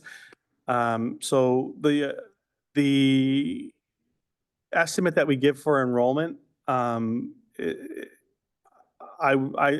we have to be conservative. We were told by the ministry to be conservative, and I think our financial position and the things that are going on would warrant us to be conservative. I would think that we shouldn't say we're being conservative with our enrollment estimate and then not be conservative in other parts of the budget. I think we're in a situation where we owe the ministry at least $11.1 million back from the previous year's deficit, plus whatever we add to it for the remainder of this year. And so we owe it to the future students of this organization to be conservative in all parts of this particular budget until we figure out what we can land as a budget within this organization. So I don't think we can be risking any part of it right now. I think you may Sorry, have. through you, Just a Chair. moment, just a moment, trustee Lyra. Sorry, I just wanted to add through you, Chair. There is risk when you are overly conservative with average daily enrollment, because if that doesn't come to be, because average daily enrollment triggers things like classroom sizes and other formula funding issues. And so if you are overly aggressive in understating your ADE, it could end up costing us more in the long run in additional teachers and other things. And it's very, as I understand, could be very disruptive to the classroom. Go ahead, So trustee Lyra.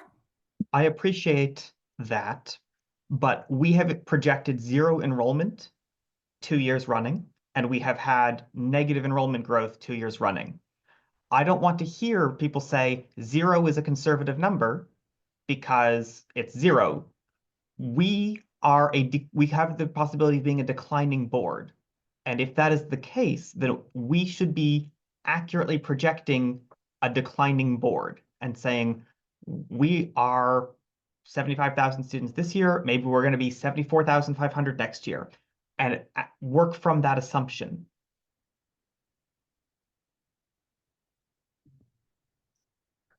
Through you, Chair, I want to clarify, we have not declined in enrollment in either of the last 2 years. We have been off from our projections, which were reasonable growth projections based on the population growth of the city, but our board didn't get those share of those students.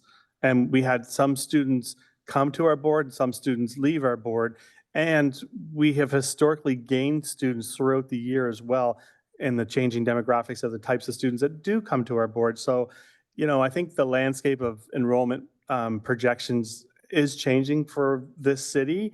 And I don't think we're going to be a declining enrollment board.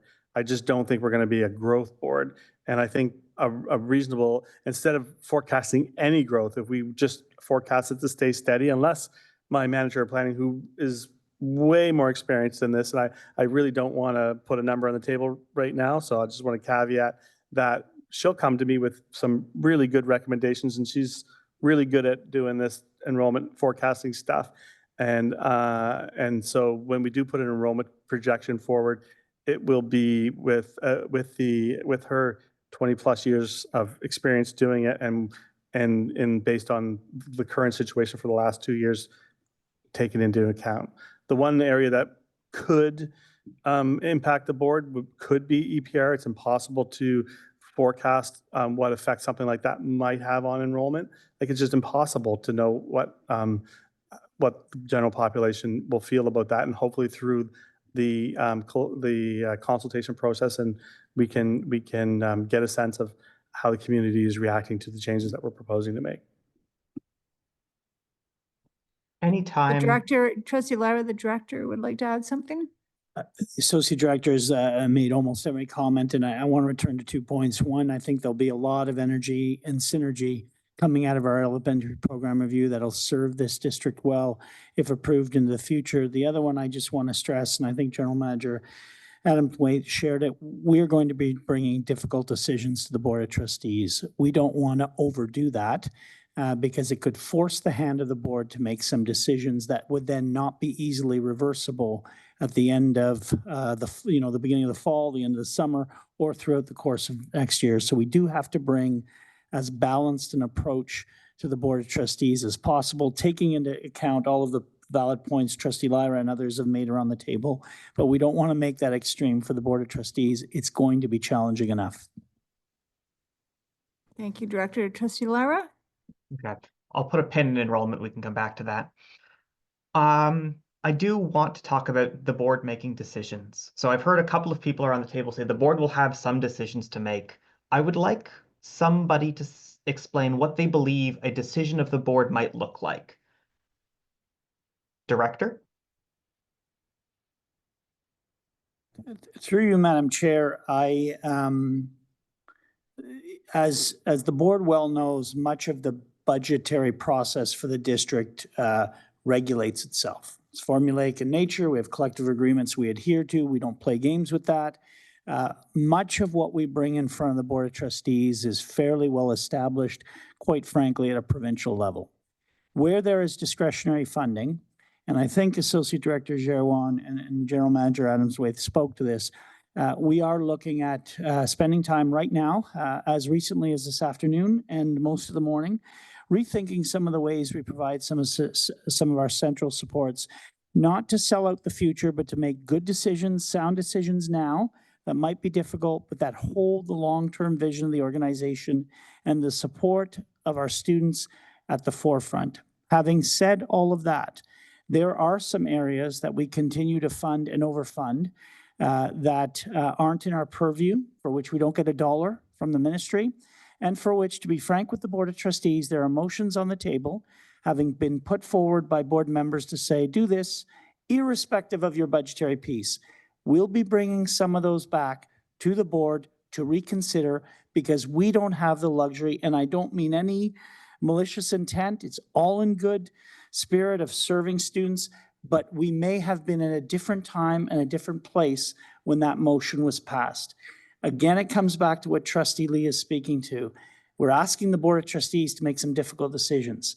Foregoing that puts the organization in further risk than the risk we're already currently in under supervision. So no question there'll be decisions the board will have to make. There'll be some ones that the board doesn't make, and it's simply a function of the annual budgetary process. And staff will do our very best to put in front of the board the most sensible, sound plan forward for the budget as we possibly can. So I want to make some of those pieces clear that this isn't something we can ignore. This isn't something we can skirt through without making some tough choices. And before it lands on the board table, I can assure you, senior staff and staff more broadly than that will have gone through some painstaking discussions around what we're actually putting on the table. I just want to be clear about that to the board. We won't make it any more difficult than it has to be for you. We'll bring as sound a plan as we can, but there are difficult decisions to be made, quite frankly, on top of decisions made in the past. Thank you, So- Director. Go ahead, Trustee Lara.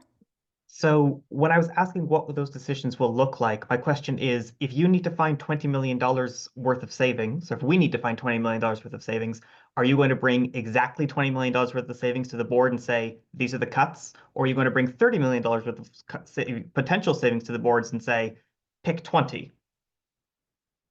Director?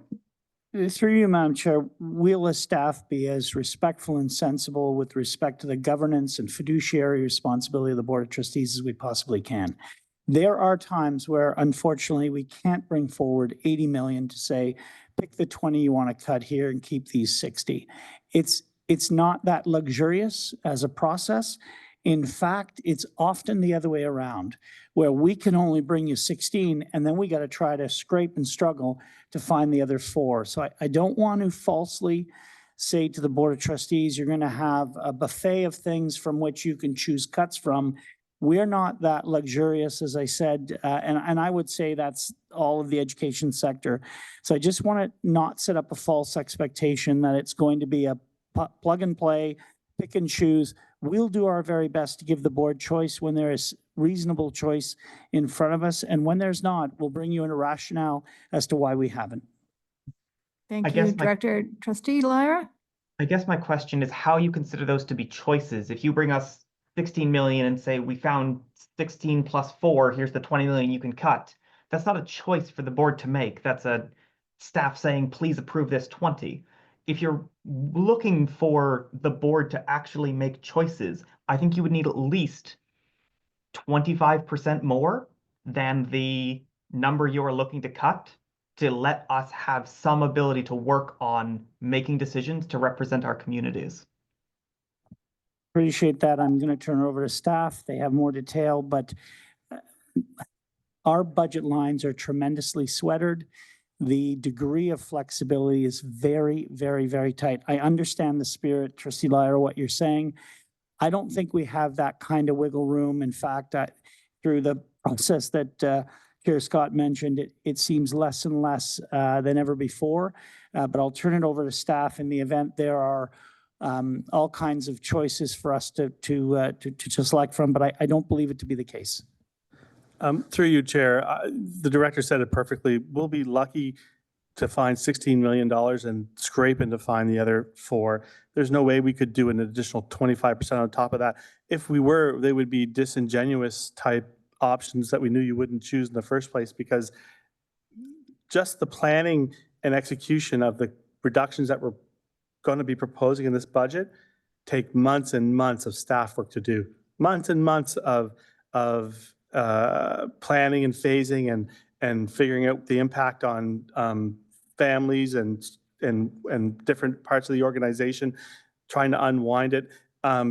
Just to cut one position within this organization, we need to figure out where's the funding for that position coming from. What is it tied to a sweatered pot? If we cut it, is there an actual savings in here? It would be impossible for us to do what you're asking because the system just doesn't have that level of flexibility in it. Trustee Lara, you're out of time. Would you like to be put back on the list? I would. Next on the list is Trustee Milburn.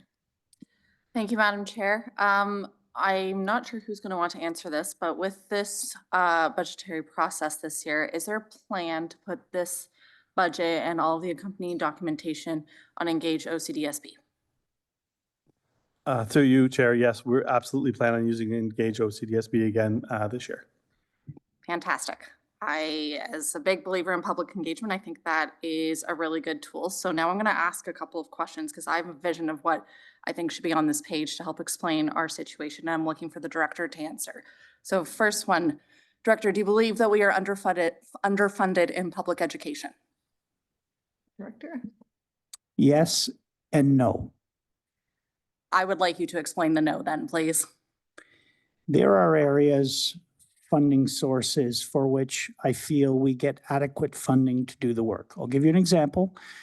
We have tremendous funding for specialist high schools major, not to say we couldn't have more, but when I look at some initiatives, I see that we're able to complete what we're looking to do, meet the spirit of the vision we have for that initiative, project, program, event. And then there are others for which I don't see that. And so I don't bundle all of that together, especially considering my previous comment that much of the funding we get is sweatered. So in some areas, I think we're doing just fine. In other areas, I think we're significantly underfunded. Okay, I can appreciate that. I believe it's a bit charitable, but I can appreciate that point of view. Do you believe that building the budget for the school board is a complex project? We'll call it a project. No and yes. We can also agree, I will also say it right away, I believe that's charitable, but you can please continue. There are parts of the budgetary process that are formulaic. You actually take the numbers, you work out based on the formula, what you're staffing, what you're not, and I'm oversimplifying this. I know Randy and Terry have a much better understanding of this. So in some ways, no. But in other areas, especially the discretionary ones, when they don't align with the strategic planning priorities you have, that's when the district runs into trouble. And there are societal factors which also exert pressure on school budgets. So a good one right now, that's an external societal factor, and I don't make light of this at all because I know it's serious, but the kind of pressure on our system, in particular our schools, around food security is like something I've never seen before. And so that's a good example where it's an external factor, a pressure upon the system with societal expectations that we're struggling to meet, period. And we have to make extremely difficult decisions because we could actually take money way out of other pockets, put it to food security, and still have the pressure. That's what I'm talking about as to why in some aspects the budgetary process isn't difficult. In others, it's incredibly complicated. And the sliver that we have to actually play with isn't the big one, it's the smaller one. So the reason I'm asking these two questions is because I think we have a unique opportunity here. Our budgets are getting tighter and tighter every year. And the perception that I am hearing, and in my experience in public engagement, is that the budget is made behind a closed door, a magic wand is waved, and then we have whatever the proposed budget is on the table. I understand it's a lot more than that. I wish I could give you a magic wand, though, to make the budget, just so we're clear. We're going to need to be really transparent because it is, as we have seen on the screen today, it is 4 million plus this year. It is going to be even more in the coming years. And building this budget and choosing the cuts is going to be a very painful process for this community. The reason that I asked if this is going to be on Engage OCDSB is because there's a lot of public engagement tools out there that allow for a participatory budget process and allow the community to submit their feedback on how they would allocate the budget that we are able to allocate, in what way and what cuts they would want to make. At the end of the day, all of us around here have the best intentions to provide the best public education for our students. But if we continue to have cuts year over year, and if we continue to not increase whatever levies we need, whatever funding we need, the budget process is going to get more difficult and the public is going to need to understand that. So I'm going to very politely ask staff if they can look into that and see what different tools there are, because there are plugins. I'd be happy to have a conversation afterwards. I will also say, in response to Trustee Lee's comments that he made earlier, I also really think that we're going to have some really hard decisions to make, and we're going to have a discussion. And I think it should happen at board table. And I will end with this. Although I guess I can appreciate the $200 that has arrived in my mailbox. I would love to give it to the OCDSB. So I will say that, and if the provincial government would like to follow suit, please feel free. Thank you. Director? Thank you. Through you, Madam Chair, just on the last comment, Education Foundation of Ottawa is always most willing to accept any donations, public service announcement plug there. Just for the space, I really appreciate what Vice Chair Milburn is talking about, engaging our public. I want to make sure we don't make it a false engagement, that we make it clear when we put things out on engage.ca, what's up for discussion and what's not, so that the public doesn't get frustrated saying, I told you to do this to salaries or to do, and you didn't. And I want to be really clear with that staff will be responsible there too, to not pretend that this is an open freewheeling, let's talk about anything. It's not the case for us. It's not our reality. And I don't want to dissuade the public thinking that, so we will, present what we can, bring, as Trustee Lyra and yourself mentioned, bring options forward where we can. But I am saying, and again, I look to staff, much of this is restricted. It is tight for us to bring that forward. It's not freewheeling, and I just want to be clear in the space that we'll do our very best to bring what we possibly can forward. Thank you, Director. Is that it, Trustee Milburn? Mr. Wong, you're next.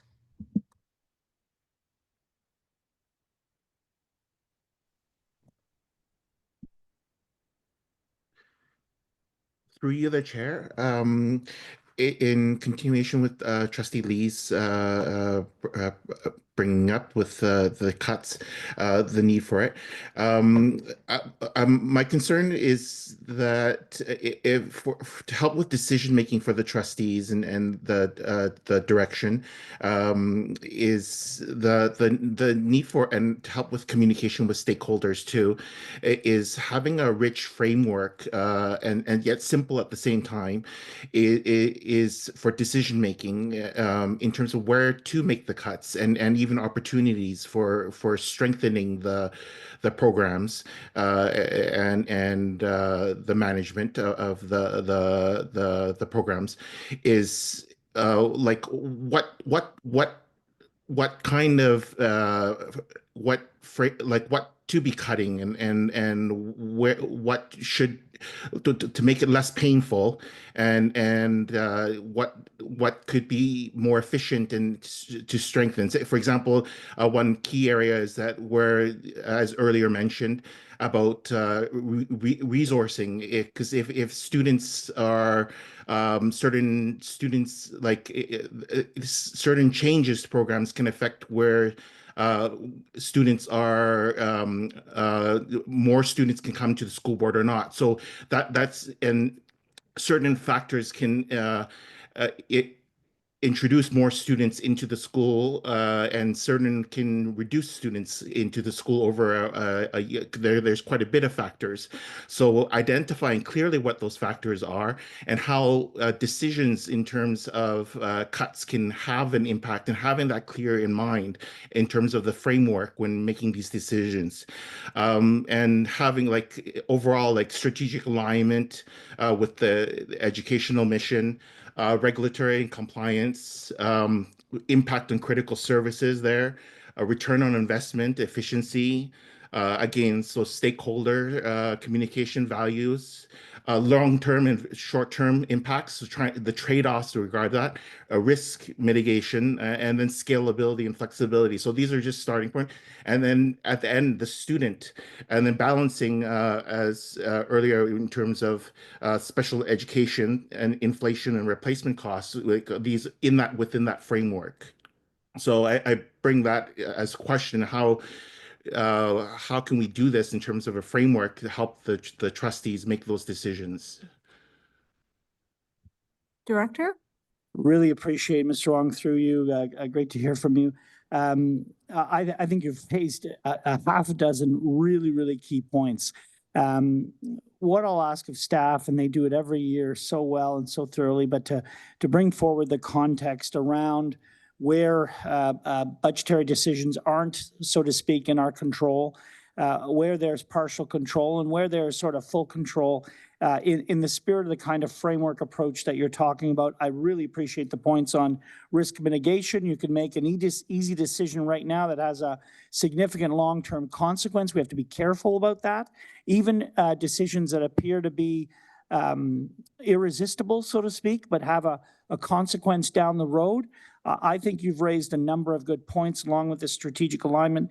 We'll look as staff to bring forward a budget plan, considering all that the Associate Director has spoken to around our challenges, that explains a rationale for a frame of decision-making, put in front of the Board of Trustees as much as we possibly can, and all the factors to consider, internal and external to the organization, and lead the process that way. So I really think you made a number of good points that we'll take into consideration as we bring the next reports forward, as Associate Director Giroir has laid out that timeline. Mr. Wong, you have 15 seconds left. Do you have one final question or? Oh, you're still muted. Yeah, I was thinking just at the end of the day, also to be able to communicate to the stakeholders is the least painful.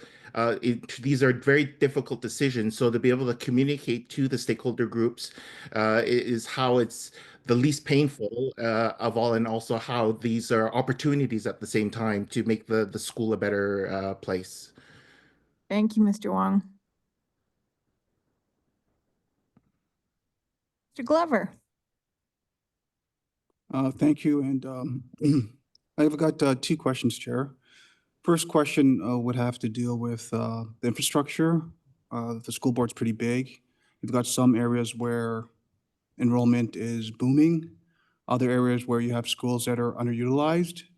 And I know there's going to be a boundary review at some point. But my question would be, right, would there be savings, right, in getting the infrastructure sort of aligned, where you're making full utilization of your current infrastructure and not overpaying for space that's not being utilized by students? That's the first question. The second question is, I'm a parent involvement PIC rep. So looking at this from a grassroots perspective, I know that the budget really doesn't include school council funding. I come from a school council that was a ZUN, and we're raising about $20,000 on pace this year for school resources. So I'm thinking, in terms of budget cuts, right? If cuts are made, is there an opportunity to strengthen the school council, which is, all about parent engagement, to make up some of those deficits? Because our school council, right, we're making up some of these deficits. Obviously, it's not going to solve the 17 to 20 million, but I think there's an opportunity here with the school councils. I know some school councils are more functional than others, as a way to fill in the gaps for some schools based on these painful cuts. But this requires, a lot of organization. And this is something that the director talked about, right, which is discretionary, that may not be on the books, but is there a way, to sort of get data, to sort of, figure out, what the school councils are actually doing when it comes to funding each school, and, look at ways. Again, it's school by school. It's not, sort of an equitable, thing based on the school council as a way to sort of ease the pain. Thank you. Director? Through you, Madam Chair, I will turn it over to staff for their perspective. Thanks for your questions. I think both of them are excellent. On the first one, and I don't want to get too ahead of myself in some of the work that our planning department is doing right now related to the elementary program review, but it's exactly the spirit of what you're saying, is optimizing our overall properties, optimizing that to ensure that all schools are as healthy as it can be, in a way reducing the high highs and raising the low lows, where one school's completely overpopulated, portables, that kind of thing, and another one isn't using two as three floors. We're trying to balance that out. That's exactly what the next report around the elementary program review is going to get at, and we're working through details. So I think that's an excellent point, and that's the spirit of what we're getting at. We don't really save money there. We don't spend more money, but it allows us to reutilize what we have in a more optimized way. The second point is with respect to the notion of school councils. Two comments there, and then I'll turn over to staff for some of the rules we must follow. But there are initiatives such as Kids Helping Kids, where one school council and one school community who is clearly able and fortunate enough to be able to raise funds for themselves and for somebody else, that they can contribute that. We've got to make clear what we're raising funds for. So I just want to put that on the table, that you can't, after funds are raised, say, well, we didn't use this, over it can go to here. We've got to be careful with some of the rules, but I'll lean on staff for a proper explanation there. But I think that notion is possible. It helps us. It helps make sure the equity of additional support and opportunities is spread as much as it possibly can be.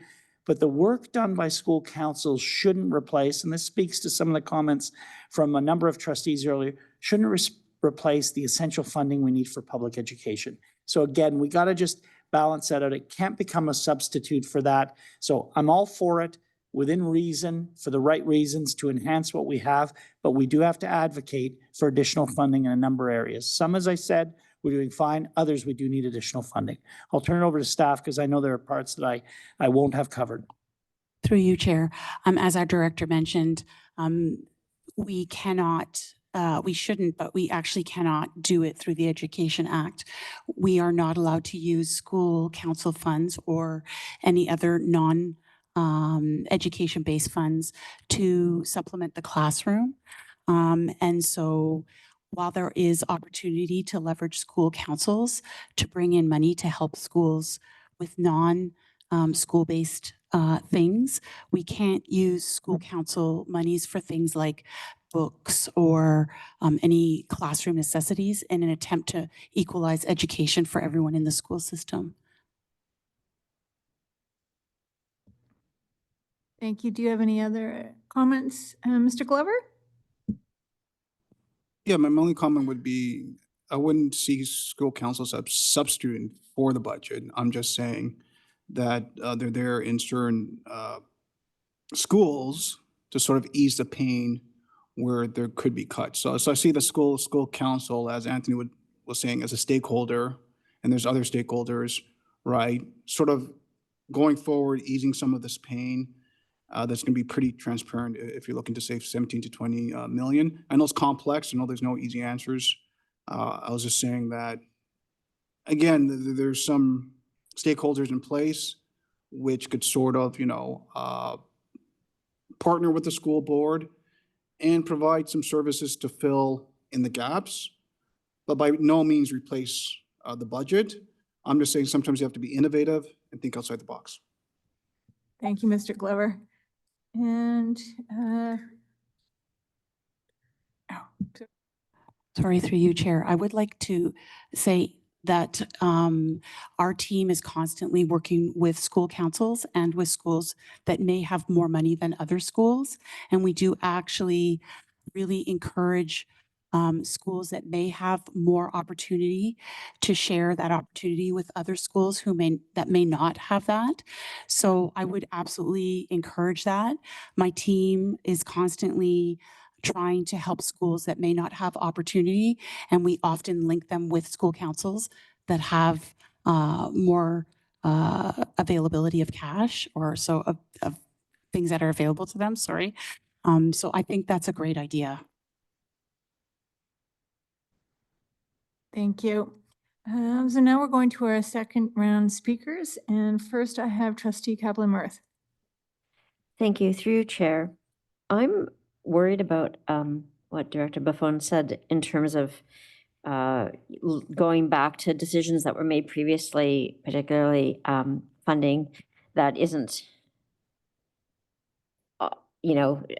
allocated specifically from the ministry, because I'm thinking about how hard we advocated for those students with special needs with the greatest amount of disability, our most vulnerable students in their summer programs. I genuinely hope that is not being considered on the chopping block.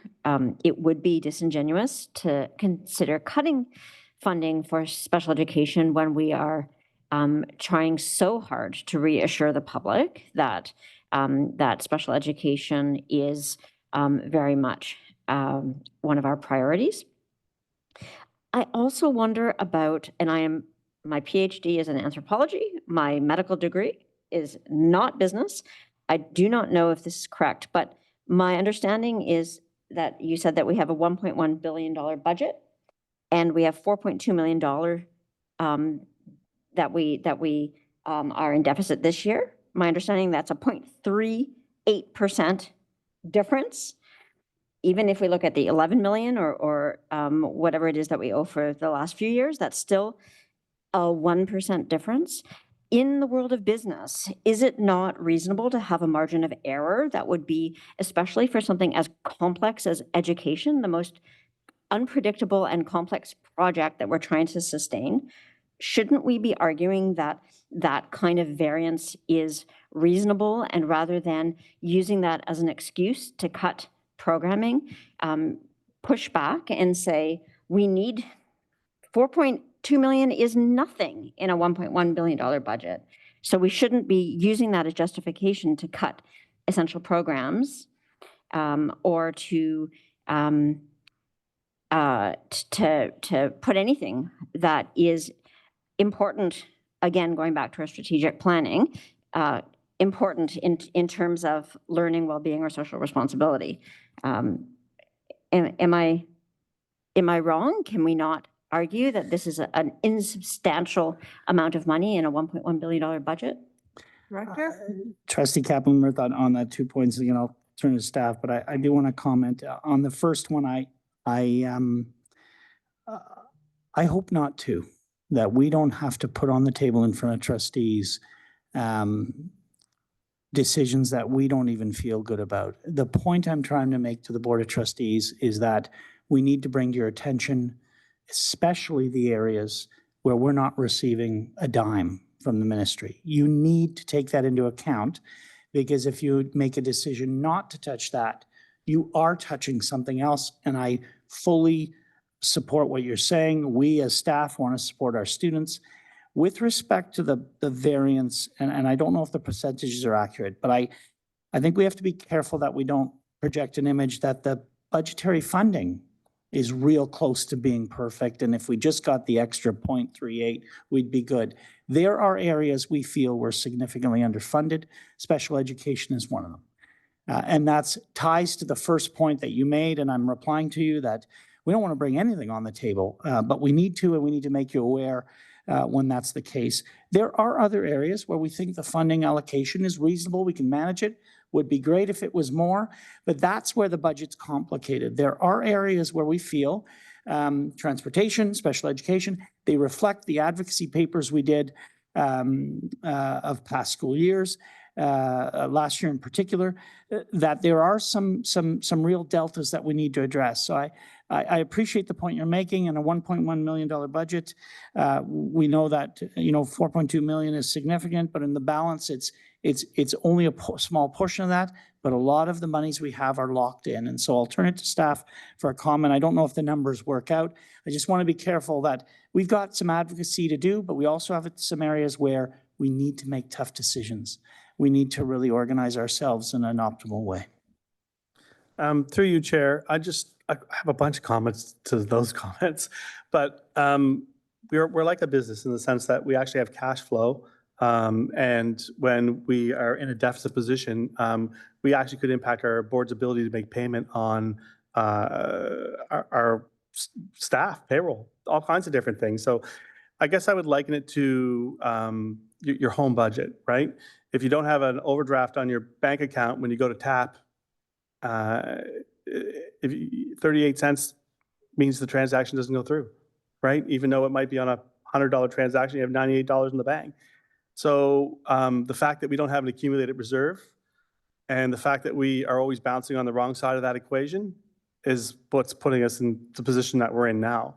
And I think, so I would say in isolation, a $4.2 million deficit is nothing. If we would have had the 2% reserves that we should have had in the bank, and then we would have made some minor adjustments.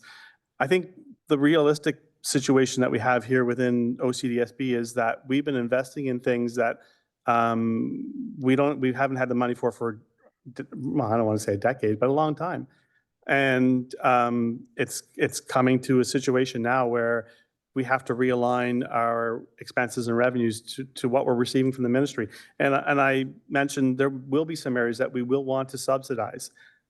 We're not going to cut special education to the amount of funding that we're receiving. It would be impossible. And I don't think there's a board in the province that does that, right? But we do have to realistically look at what can we afford to subsidize special education with, because back to, we're taking that away from something within this organization that we're supposed to be funding and providing services for. There's somebody's being disadvantaged, whether that's the staff, whether that's a student, whether that's the community at large. Somewhere that money's coming from, right? That it's supposed to be funding, and we're supposed to be providing program or services in those areas. So that is kind of the reality. I think step one of the process for us is, what are we doing outside of the boxes of the things that we're doing? As the director said, there's a lot of things services that we're providing that we're not funded for. And then there's a lot of services that we're providing that we might be being provided some funding for, but we're doing it at a deficit, right? And so those are the areas that you want to look at first, because the other areas that you're already using to subsidize some of those areas are probably stretched thin as well, right? So, it might be part of the reason why we're not seeing the results within the whole organization and maybe academic achievement, because it's at the expense of somebody. And I think we need to look at those things and really realign our expenses, right? And then get back to the advocacy piece and be properly funded for special education and those things. Like, I'm a huge proponent of the ministry does use benchmarks, and those benchmarks aren't always realistic, and sometimes the benchmarks will disadvantage a board like ours because we're so big and we're so diverse, and we have a rural and urban population, and we are close to a specialized hospital, children's hospital. So there's a lot of factors that unfortunately the funding formula don't really help us with the way it's structured. But we do have a fiduciary responsibility to leave the board in a healthy place financially, and we're not there, and we've been saying it for a couple of years now. But now I don't really think we have any more choices in the matter. As Trustee Lee said, either we'll make these decisions or the ministry will come down and make the decisions for us, and we won't like the decisions that they make more than what we could do ourselves. Trustee Kaplan-Worth? Okay, thank you. All right, we have Trustee Lara. Thanks. So I have a great deal of respect for one of the last things that the AD just said about aligning revenues and expenses. When you joined a couple of years ago, you said that was one of your first tasks, because you wanted to really align revenues and expenses, because there was money coming into buckets, money coming out of buckets, and there was no way to tell which one was which. Do we have a list of all the things that we fund from discretionary funding, or that we overfund from discretionary funding yet? Through you, Chair, we're starting a list. We've been working on a list. We're getting closer and better at it. But remember, I also said that we're working with one of the most archaic ERP systems that I've ever seen in my time as a finance officer in any industry that I can imagine. A payroll system that can't even calculate CPP correctly. Like, some of the things that we are dealing with within the school board because of the lack of investment in some of those systems is asinine to me. Like, it boggles my mind. But we are in the middle of an ERP implementation, and our staff has been working. I'm embarrassed at the number of weekends and overtime and that they've put towards trying to align our expenses. But the ministry also don't make it easy with the way these funding formulas are. So we're getting better and better in that area, but we are still not perfect, and I don't see us being perfect in that area for another year or two. And the other thing I would say is, like, when we find the problem, we try to address it. One of the first things I did was we allocated way more to OT replacement costs. We allocated what we were spending to that. We constantly do that. But there's still a lot of work still a lot more work to do in that area, and it is holding us back in making the best business decisions. And I'm going to turn it over to Terry because I think she's got a couple of more comments to say about that. Through you, Chair. So I can give you some deliverables or some tangible examples of what we're doing. So currently we're working with employee services. I can't tell you what this is going to look like, but we have begun the exercise with employee services to look at the funding versus the required staffing, including classroom sizes, benchmark salaries, and so on and so forth. So my team has begun looking at that. And so we hope to have something to give us some idea to help through the 25-26 budgeting cycle. So there are some tangible things that we are doing, but as Associate Gerwa mentioned, it's no easy task with the systems we have. The ministry specifically will not allow us to use capital funding for infrastructure development at the board office. So we are limited in what we can do. But we're making the best of what we have. And I think we're making great strides. And I think that we will be able to give you good information. It's just not an easy road right now. Do we have a list? Do we have a list of things that are not funded whatsoever? Through you, Chair, we have some lists of some of those items. Do we have every single item that's not funded? No, but we have identified some areas that of activities that we're not being funded for, and we also have identified some areas of activities where we're overspending. For sure, we have absolutely some of that data. Could you present those to the board with how much we're overspending on them?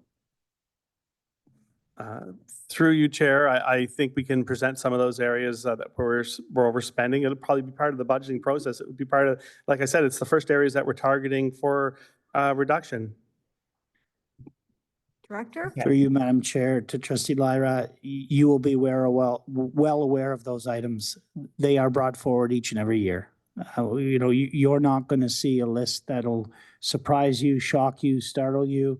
It's always where we start because it's always the one that we've had the most discretion over. So I just want to be clear with Trustee Lyra that we're not hiding some list of things we're paying for that you're unaware of. Every one of those items is going to be painful and is going to be something you couldn't imagine not having. You will be familiar with each and every one of them. I expect to be familiar with each and every one of them. I know we are not properly funded for equity positions. I know that's going to be on the list. I know that we're not properly funded for green initiatives. I know that's going to be on the list. I know we're not properly funded for many of the things we do in special education. I know we're going to see parts of that on the list. But fundamentally, I think that we, the board, need to look at that list so that we can make a decision about what we need to prioritize. Because I believe it was Director Reynolds who said, when everything is a priority, nothing is a priority.